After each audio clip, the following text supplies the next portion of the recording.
Hace poco más de 2000 años, en este lugar sucedió algo extraordinario, algo que la ciencia no comprende y que ha tocado el corazón de millones de personas. Sígame y le contaré otra asombrosa historia.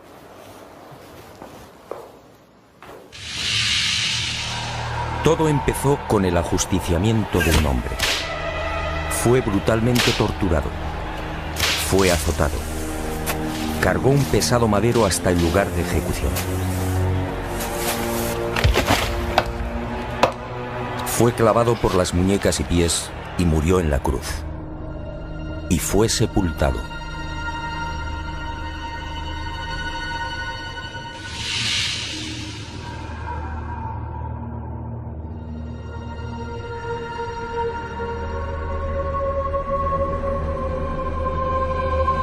Y sus restos fueron envueltos en un lienzo de lino. Y al poco de morir, algo singular y extraordinario acaeció en el interior de la sepultura.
Y al poco de morir, en efecto, algo singular y extraordinario acaeció en la sepultura.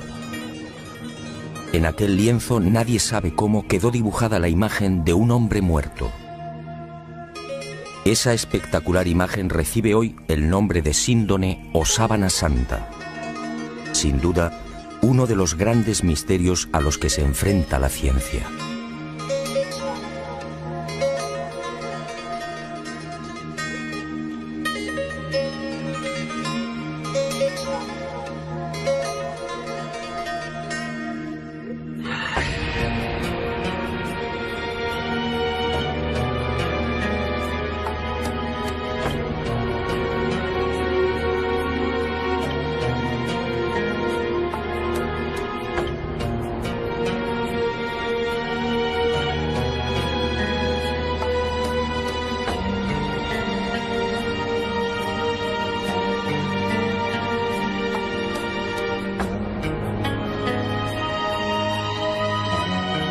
Tras aquel enigmático y trascendental suceso que los creyentes en Jesús de Nazaret identifican con la resurrección, el lienzo de lino desaparece y se ve envuelto en toda clase de leyendas y rumores. Eusebio de Cesarea, por ejemplo, insinúa que la sábana fue sacada de Jerusalén antes del asedio por las legiones romanas de Tito.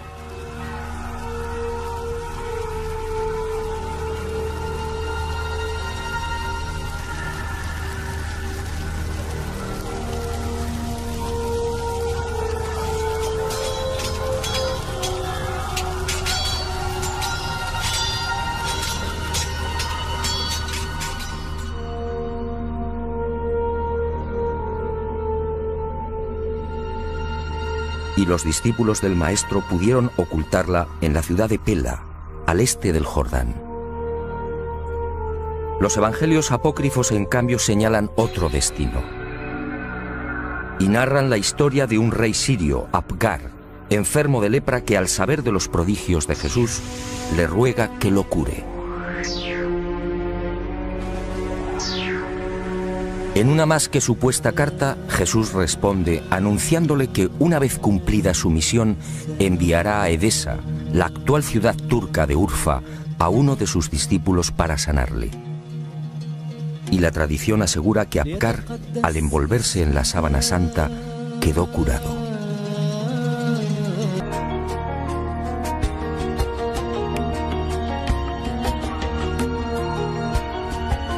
Esa misma leyenda asegura que uno de los hijos de Apgar V, al hacerse con el poder, retornó al paganismo, persiguiendo a los cristianos de Edesa. Y la sábana fue escondida en el interior de la muralla, sobre la puerta occidental. Después, durante siglos, silencio. Y en el año 525, al fin, una nueva pista. Cuentan las crónicas que en esa fecha Eulalio, obispo de Edesa, tuvo un sueño. Y en él, una mujer le señaló el lugar donde se hallaba escondida la sábana. Al retirar los ladrillos de la muralla, el obispo, en efecto, encontró el lienzo. Desde entonces, la imagen del hombre muerto fue expuesta y venerada en Edesa. Y no se sabe exactamente por qué, pero solo fue mostrada la cabeza. Esta imagen recibiría el nombre de Mandilion, una imagen que inspiró sin duda a infinidad de artistas bizantinos y medievales.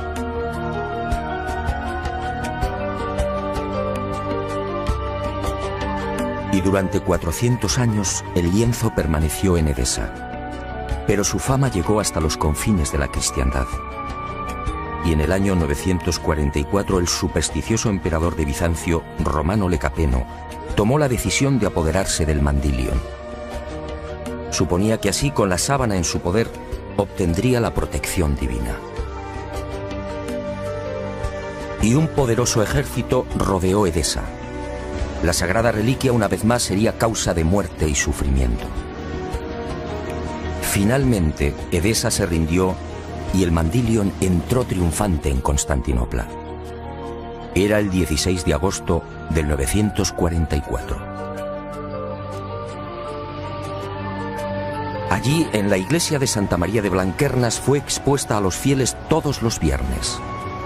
Robert de Clary, soldado y cronista de la mal llamada Cuarta Cruzada, dejó testimonio de ello. Había en Constantinopla, entre otros, un monasterio que se llamaba Nuestra Señora Santa María de Blanquernas, donde se conservaban las síndones en que nuestro Señor fue envuelto, que cada viernes se mostraba vertical, de modo que se podía ver bien la figura de nuestro Señor. Y de nuevo la guerra y el fanatismo religioso silenciaron el ya arduo peregrinaje de la sábana. En la noche del 9 al 10 de abril de 1204, los cristianos atacan Constantinopla. La ciudad arde y la síndone desaparece. No existen documentos que certifiquen su nuevo destino y los nuevos propietarios, pero todo señala a los caballeros templarios como los custodios del lienzo, al menos durante un siglo. No es ningún secreto que la Orden del Temple se funda, entre otras razones, para tratar de reconquistar Tierra Santa y, sobre todo, para poner a salvo determinados símbolos y objetos religiosos. Entre los más importantes, el cáliz de la Última Cena, el Arca de la Alianza y, sobre todo, la Sábana Santa.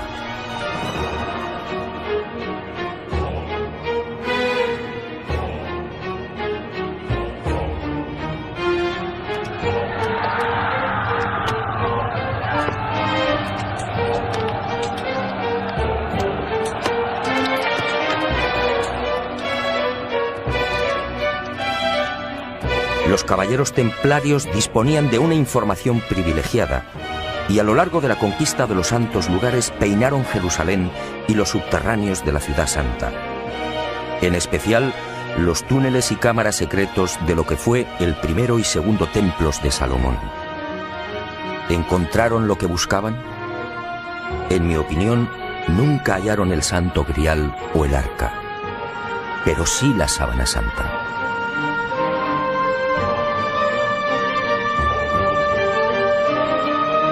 Se sabe que las múltiples reliquias reunidas por los templarios permanecen en la fortaleza de San Juan de Acre, en la costa norte del actual Israel, hasta 1291. Desde allí viajan a Chipre, Marsella, Besançon y París. ¿Pudo la Sábana Santa seguir ese itinerario? Es muy probable. Uno de los indicios que apunta a los templarios como los secretos propietarios de la síndone durante 145 años es la acusación por parte de la Santa Sede de venerar a un extraño rostro al que llamaban Baphomet, un rostro sospechosamente parecido al de la Sábana Santa. Esta, entre otras, sería la causa de la persecución y encarcelamiento de la poderosa orden templaria.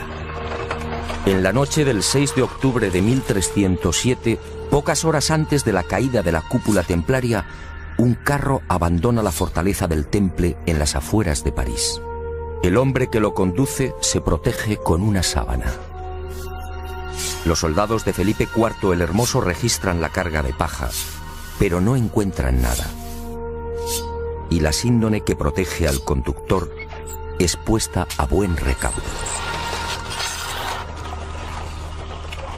7 años después, en 1314, Jacques de Molay, gran maestre de la orden templaria, y Godofredo de Charny, su lugarteniente y comendador de Normandía, son quemados vivos en una pequeña isla del Sena. La Sábana Santa sigue sin aparecer, pero sería por poco tiempo.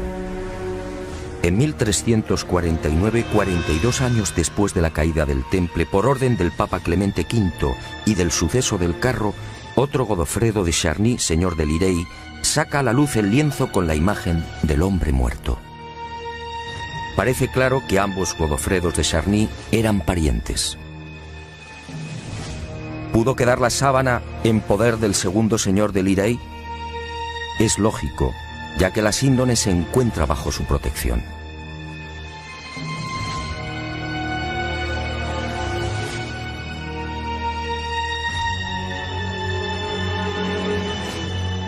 Y el sagrado lienzo es expuesto de nuevo a la veneración pública. Pero el azaroso peregrinaje de la síndone no ha terminado. Unos 60 años más tarde, en 1415, Margarita de Charny, nieta de Godofredo y casada con el señor de San Hippolyte-sur-le-Duc, retira la sábana de la colegiata de Lirey. Tiene miedo a los pillajes que ha generado la guerra de los 100 años. Y el lienzo es trasladado al castillo de San Hippolyte. Al enviudar, la pésima situación económica de Margarita le obliga a exponer la sábana, obteniendo así algunos dineros.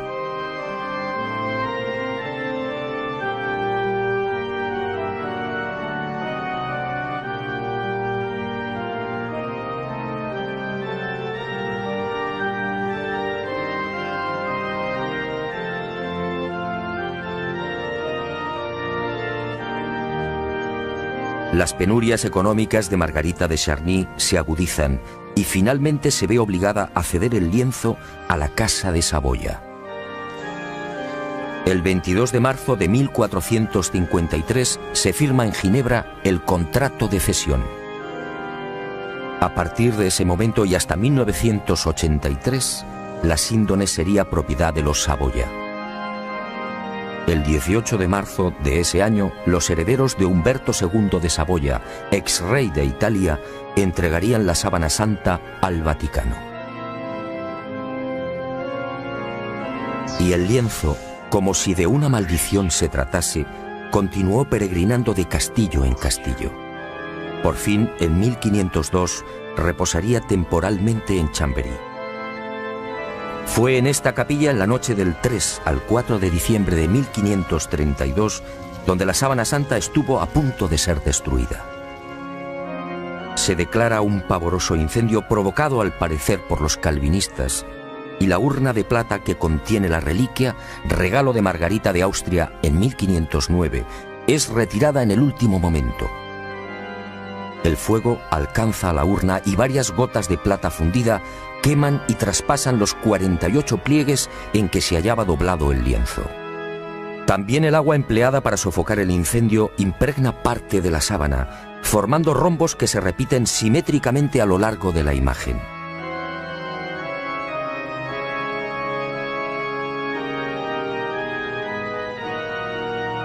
Y las monjas clarisas de Chambéry remiendan los desperfectos y cosen un forro en la parte posterior del lienzo.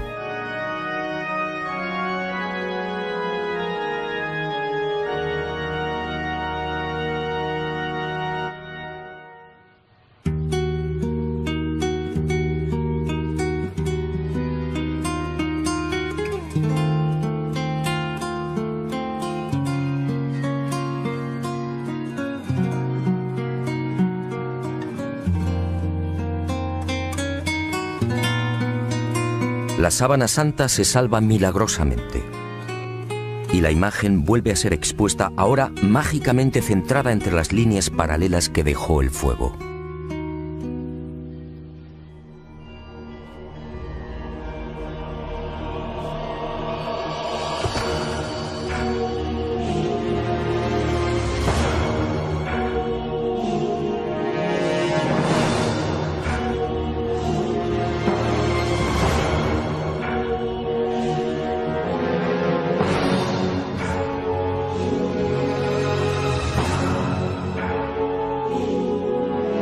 Y el peregrinaje de la síndone toca a su fin. En 1578 se declara una epidemia de peste en Milán. San Carlos Borromeo, entonces cardenal de la ciudad italiana, hace una solemne promesa. Si desaparece la peste, caminará hasta Chambéry arrodillándose ante la síndone. La epidemia remite y el cardenal se dirige a Francia. Pero la Casa de Saboya, propietaria de la reliquia, se apiada de Carlos Borromeo y para evitar que cruce los Alpes traslada la sábana santa a mitad de camino entre Milán y Chambéry. Y el 8 de octubre de ese histórico 1578, el lienzo ingresa en la Catedral de Turín. Un siglo después, en 1694, pasaría a la capilla diseñada por Guarini y allí ha permanecido hasta nuestros días.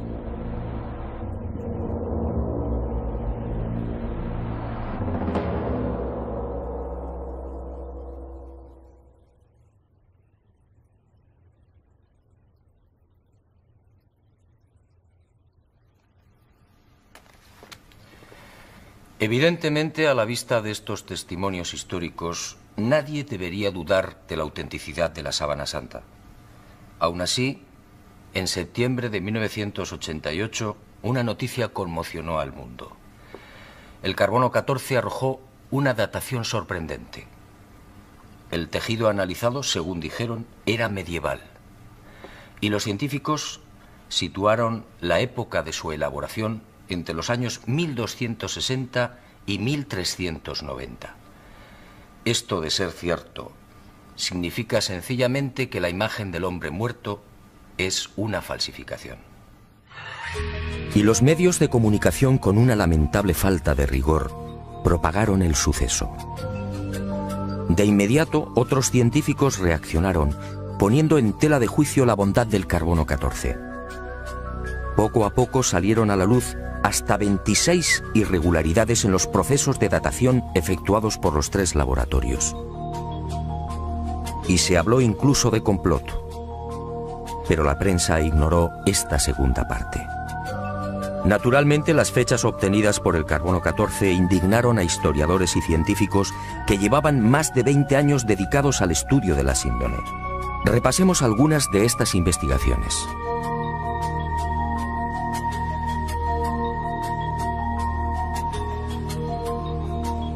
El fotógrafo turinés Secondo Pia recibe el encargo de la Casa de Saboya de tomar varias imágenes de la sábana santa. Son las primeras fotos de la síndone. Al revelar las enormes placas, el fotógrafo queda perplejo. Los negativos en realidad son un positivo. y el mundo contempla por primera vez el auténtico rostro y la imagen real del hombre muerto. La síndone, por tanto, es un negativo fotográfico. ¿Había fotógrafos en los siglos XIII y XIV? Un primer grupo de expertos examina la síndone y toma muestras de los hilos de lino. Nuevas sorpresas. No hay pintura, tintes ni pigmentos. Nadie se explica la formación de la imagen. El profesor Raes del Instituto de Tecnología Textil de Gante analiza estos hilillos y descubre con el microscopio la presencia de fibras de algodón. En Europa no se tejió el algodón hasta finales del siglo XV. La síndone, además, fue tejida a mano y con una textura denominada espina de pescado, una modalidad que llegaría al viejo continente en ese mismo siglo XV. El lienzo, en definitiva, según Gilbert Raes, es idéntico a los confeccionados en el Medio Oriente en el siglo I. Y surge otra inevitable pregunta. ¿Cómo se las ingenió el falsificador de los siglos XIII o XIV para introducir en la urdimbre unas fibras de algodón todavía desconocidas en Europa? Médicos y antropólogos examinan también la figura del hombre muerto. Lo que ven les llena de admiración.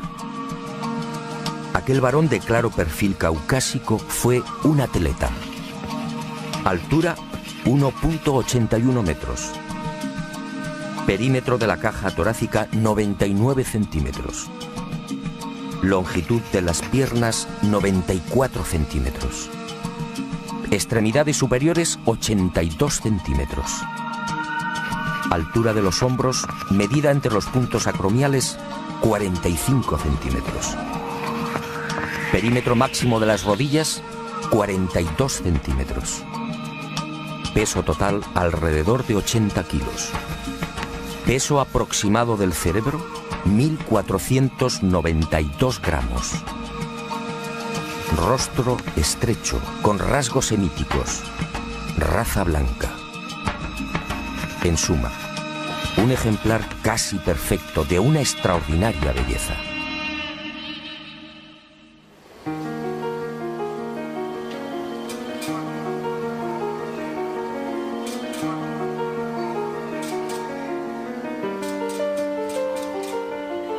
Los científicos tratan de imitar la imagen de la sábana santa y utilizan toda clase de procedimientos: pinturas, soluciones acuosas, calco sobre cadáveres e impresión al fuego. Los resultados, como es fácil apreciar en estas copias, son decepcionantes.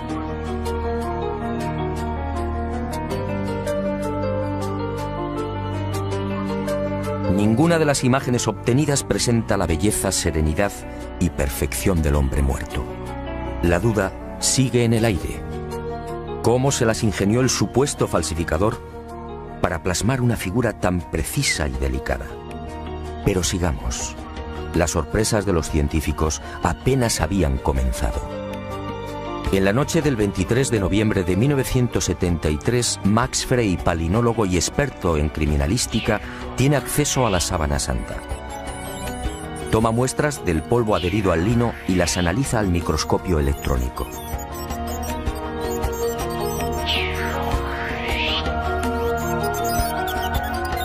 Entre los hilos del tejido fueron apareciendo ejemplares de polen de plantas típicamente palestinas. La asuera fue una de las primeras. Después llegaron otros pólenes de la flora halofita que creció en el Negev y en los estratos sedimentarios del lago de Genezaret hace 2000 años. Plantas hoy extinguidas cuyos pólenes fueron arrastrados por los vientos hasta la ciudad de Jerusalén. Y allí quedaron prisioneros entre los hilos de la síndone.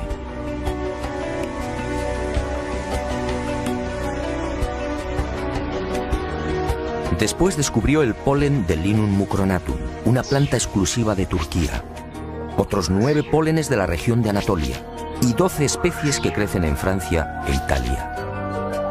En total 22 pólenes que certificaban el peregrinaje de la sábana santa por Israel, Edesa, Constantinopla, Francia e Italia. En otras palabras, lo que ya sabíamos por la historia. Y vuelvo a preguntarme, si la síndone hace 2000 años recibió el polen de plantas de Israel, ¿cómo se las arregló el falsificador de los siglos XIII o XIV para obtener un polen ya extinguido? ¿Cómo pudo seleccionarlos si el microscopio no estaba inventado?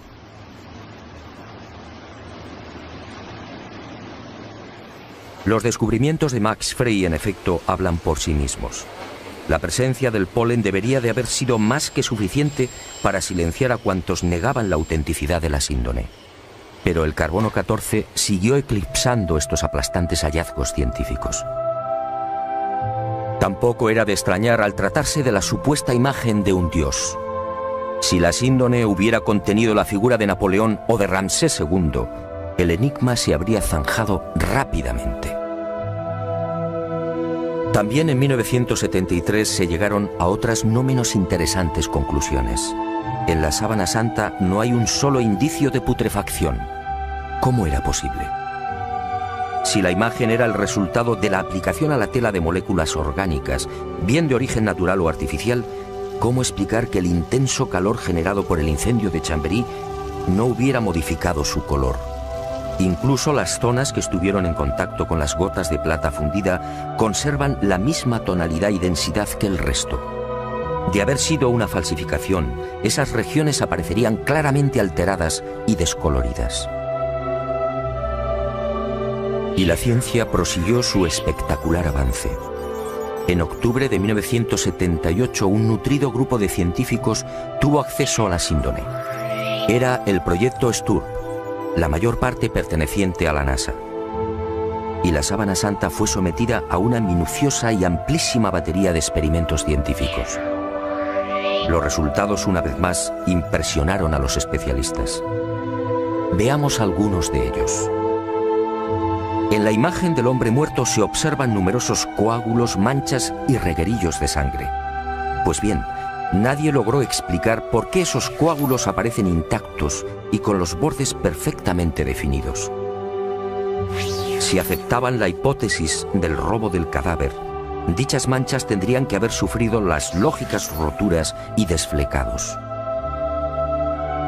Al introducir un escáner entre el lienzo y el forro cosido por las monjas clarisas de Chambéry, se observó que la sangre había penetrado también en el reverso del lienzo.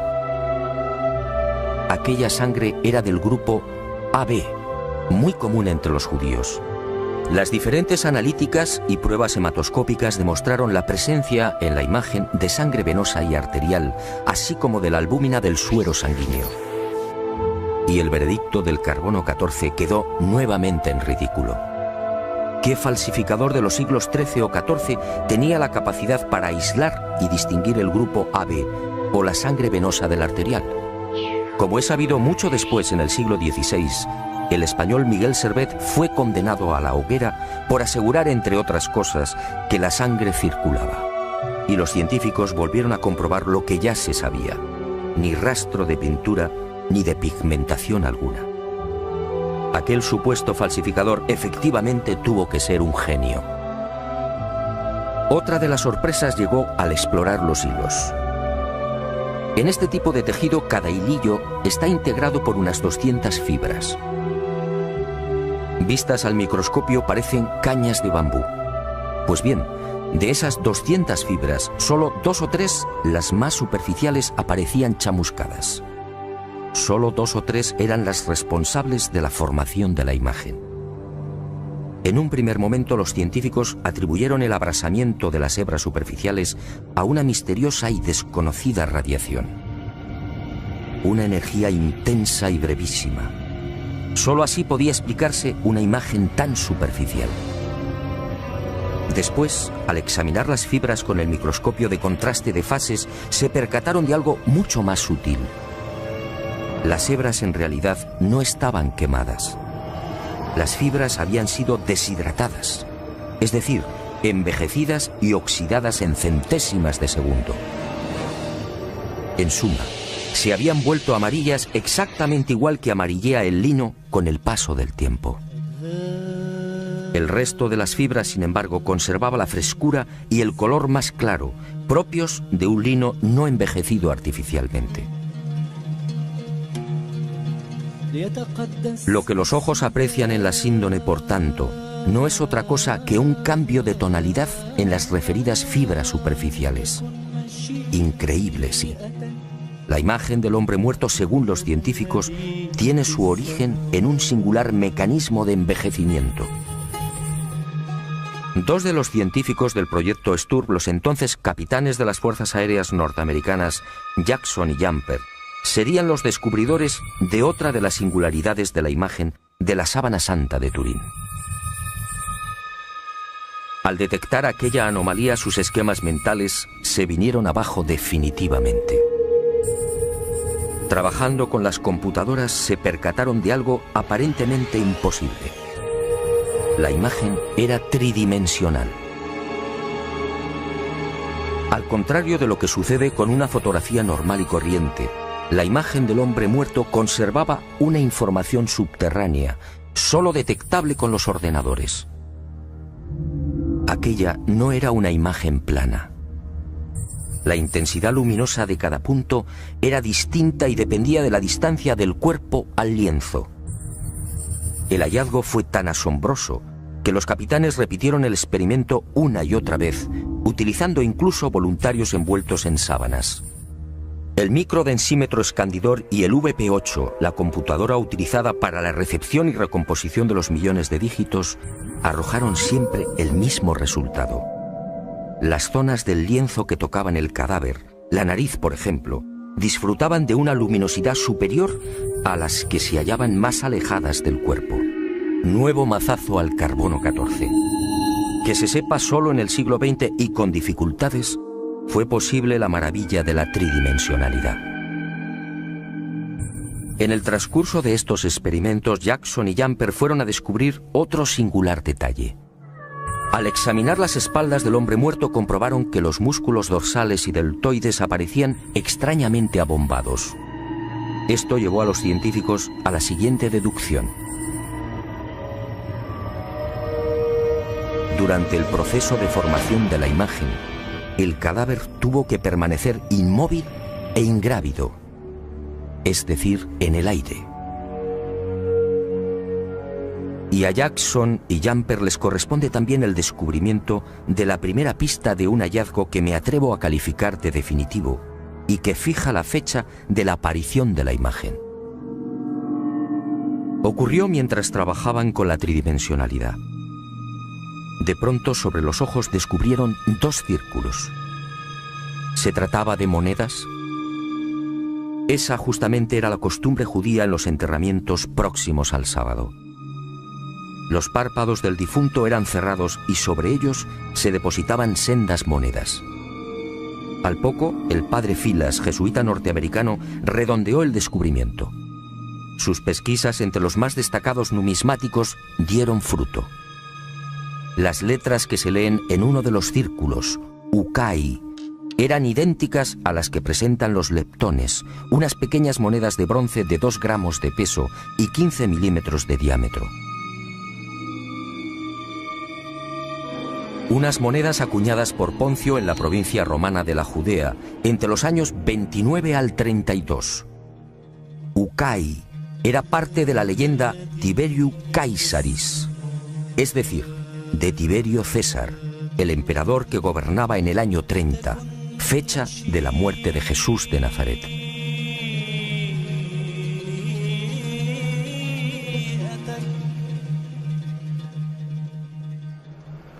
Como hemos visto, hay argumentos y pruebas científicas que demuestran sobradamente la autenticidad de la sábana santa. Alguien hace 2000 años, en aquel sepulcro, manipuló el tiempo e hizo desaparecer el cadáver. Una medida tan respetuosa como inteligente.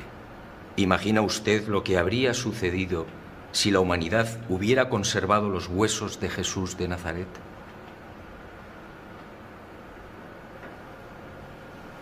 Y esa fuerza desconocida y poderosa que aceleró la descomposición del cadáver, envejeciendo la sábana, nos regaló también una fotografía única en la historia, una imagen que recuerda el horror padecido por aquel hombre. Sígame y se lo mostraré. Y una advertencia. Quizá lo que se dispone a ver y escuchar no sea de su agrado. Pero esa fue la verdad. También la medicina investigó la imagen del hombre muerto. Y lo que halló causó pavor entre traumatólogos, internistas, forenses y anatomistas. Examinemos paso a paso aquella pasión y muerte. Cercana a la medianoche del jueves al viernes, aquel hombre se retiró a lo más frondoso del olivar. Y una profunda angustia lo clavó a tierra. El fortísimo estrés y quizá el miedo provocaron un singular fenómeno en su piel, la hematidrosis, un sudor sanguíneo que empezó a debilitarlo. Las manchas de sangre, en efecto, cubren toda la imagen.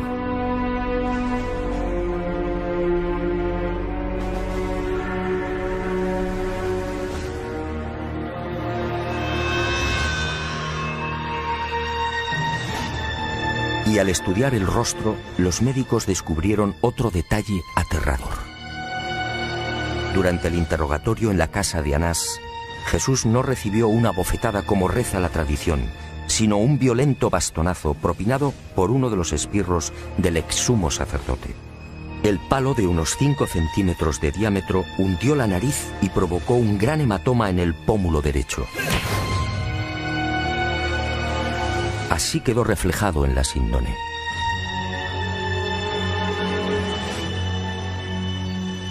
Pero lo peor estaba por llegar. Al examinar las imágenes frontal y dorsal, patólogos y forenses palidecieron. Aquel hombre había sido flagelado brutalmente. Algunos expertos han contado 120 golpes. Otros creen que recibió alrededor de 200.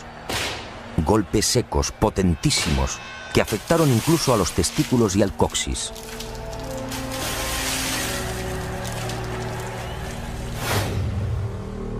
Golpes diabólicamente estudiados que no afectaron a la zona del corazón, evitando así la muerte prematura del reo. El mapa de los azotes no precisa de mayores comentarios.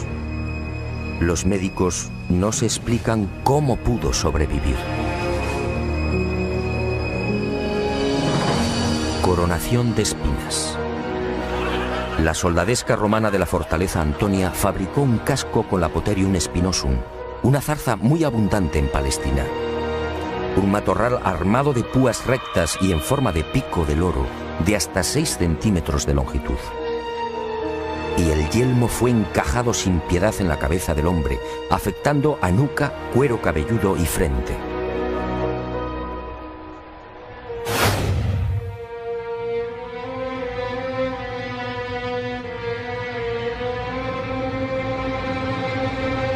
La hemorragia y el dolor fueron igualmente intensísimos.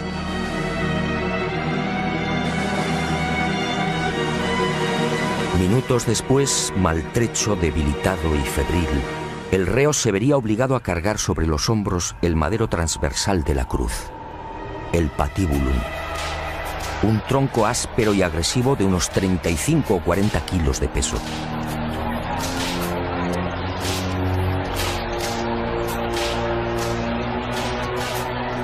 Fue amarrado con una cuerda que, a su vez, tras rodear el tobillo, lo vinculó a los 2 terroristas que lo acompañaban hasta el lugar de ejecución.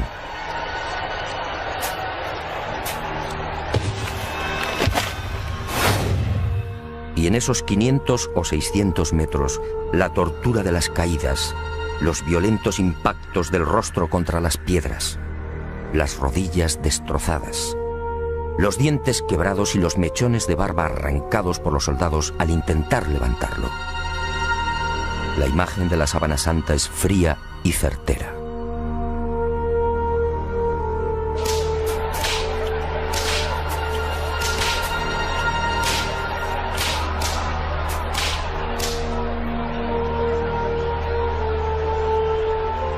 Sí, algo falló.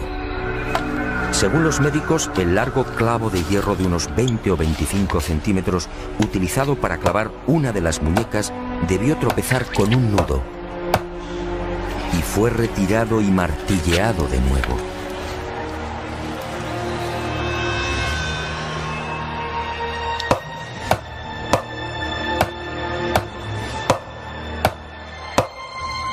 El hombre de la sábana fue atravesado no por las palmas de las manos, sino por las muñecas, bien por el llamado punto de Destot o por la articulación radiocubital inferior.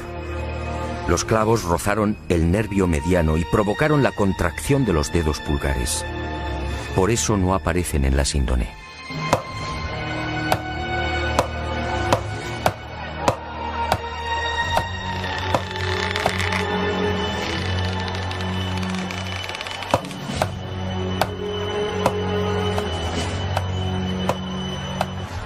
Con el tercer clavo, según los médicos, no hubo problemas.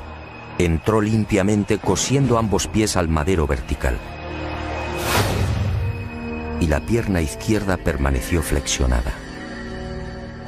Así aparece en la imagen de la síndone, como consecuencia del rigor mortis. El final se acerca, y el suplicio va alcanzando unos límites difíciles de imaginar. El reo necesita respirar. Para ello solo dispone de un sistema: apoyarse en el clavo de los pies y alzarse a pulso milímetro a milímetro, con la ayuda de los clavos que perforan las muñecas. El corazón bombea desesperadamente, alcanzando hasta 180 pulsaciones por minuto. A los 10 o 12 minutos, pérdida de conocimiento. Pero el hombre se recupera. Nueva lucha para obtener un poco de oxígeno. La tetanización gana la batalla. Las piernas quedan inutilizadas. Ahora solo puede alzarse con el auxilio de las muñecas y músculos de los hombros. El cataclismo es generalizado. Finalmente el corazón se rompe. La agonía se ha prolongado durante hora y media. La medicina, perpleja, sigue muda.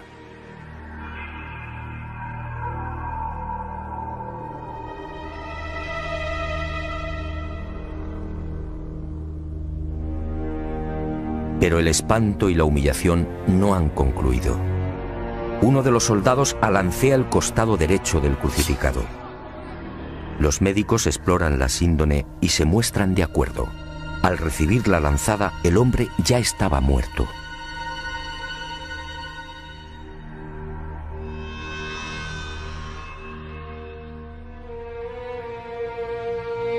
La lanza resbaló por encima de la sexta costilla, atravesó pulmón y corazón y abrió la aurícula derecha.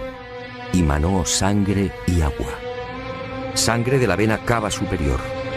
Agua o líquido seroso del pulmón. Después, en el descendimiento o en el traslado al sepulcro por efecto de la gravedad, la vena cava inferior se vació igualmente. Y ese reguero aparece también en la cintura del hombre muerto.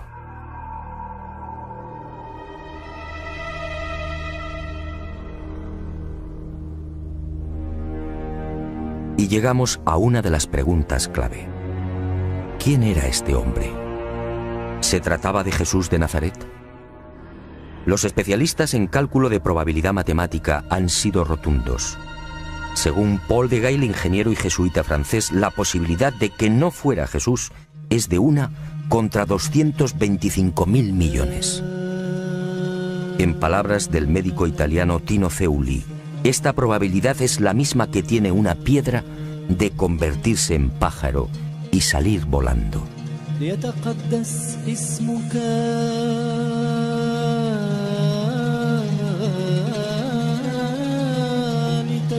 Efectivamente, esta imagen solo puede ser la del hombre que fue torturado y crucificado en Palestina hace 2000 años. Jesús de Nazaret. Y ahí surge una nueva y escalofriante posibilidad. Algún día, a no tardar, la ciencia estará en condiciones de extraer de la sangre de la sábana santa una muestra de ADN. Entonces el mundo podría asistir a la clonación de aquel hombre muerto, la clonación de Jesús de Nazaret. Decenas o cientos de cuerpos físicamente idénticos al del Maestro.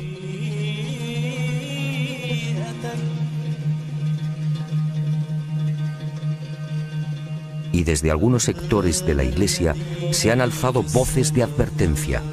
Atención, mañana el mundo podría comerciar con el cuerpo del Galileo. ¿Será esa la razón por la que algunos tratan de destruir la sábana santa o de reducirla a una falsificación de la Edad Media?